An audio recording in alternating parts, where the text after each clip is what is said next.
ang idol mo, FM. Ang oras po natin, 11:27. Ricardo. Ito na po ang ating Ay Ricardo at ang ating natatanging recipe ngayong araw ay ito na yung tinatawag nilang bok choy and shrimp. So bumili lang ako na 1 kilong shrimp na nagre-range yan sa 450 pesos pataas. Depende kasi. Kung mas malaking shrimp, mas sabali, di ka babasit nga udang kamalala dito karayan. Dati pasayan ka talaga. Di ka dinadakkel, idol. Naso nga ikatam ti the shell na, kaya di ada di bukot na. Dati kasla lang nangisit. At madidizay, marugit.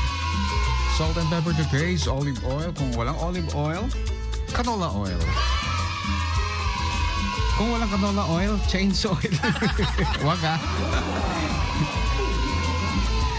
Alright, 4 gloves ng garlic at saka ginger.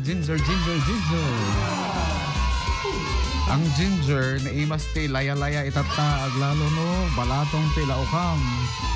Aya, sika maring Gina. Pumarot ka man, di kita laya-layam dita. At saka bok choy. Ayan ang ating kailangan, no? At saka soy sauce. Yung hindi dark, pwede rin yung dark. Pero kung wala, yung light lang, pwede yan. At saka oyster sauce and sesame oil. At saka red pepper flakes. Pwede rin yan, ha? Kung walang pepper flakes, chili oil. At saka onion and sesame seed para mas masarap, di ba, idol? So, ganito lang muna, no? Iisa lang muna natin yung shrimp. Lagyan natin ng mantika. At saka ginger. At saka bawang. And lalagyan din natin ng sibuyas. At saka ilagay na natin yung shrimp. And then, set aside muna natin siya. Tapos, ito na yung ating bok choy.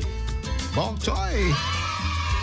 All the way from Maui, Hawaii. Ayan, batiin lang natin si Batch Fegawiran and family all the way from Maui, Hawaii. Magandang afternoon sa inyo lahat dyan. Malapit na mag-evening. Kumusta sa kayong lahat dyan?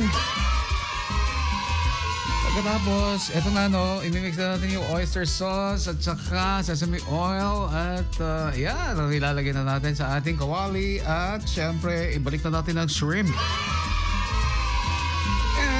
Garnish natin ng chopped green onion and sesame seed. This is our bok choy and shrimp recipe para sa ating Ay Ricardo, mga idol. At ang oras po natin ay ganap ng alas 11:30. Isang tugtugan muna na pang-inspire sa lahat ng mga kumakain at nagluluto ngayon. Yung mga walang pasok sa gobyerno, walang pasok sa eskwelahan. Minsan kasi pag walang pasok, walang business. Oo. Pero kung at least nakakapagpahinga ka, di ba? Jeneline Managad Laed. Pag-greet naman ni Rafi Aquino, dita Adela Meat Shop. Magandang araw sa iyo, Rafi, at saka si Ate Adela. Sa inyo lahat.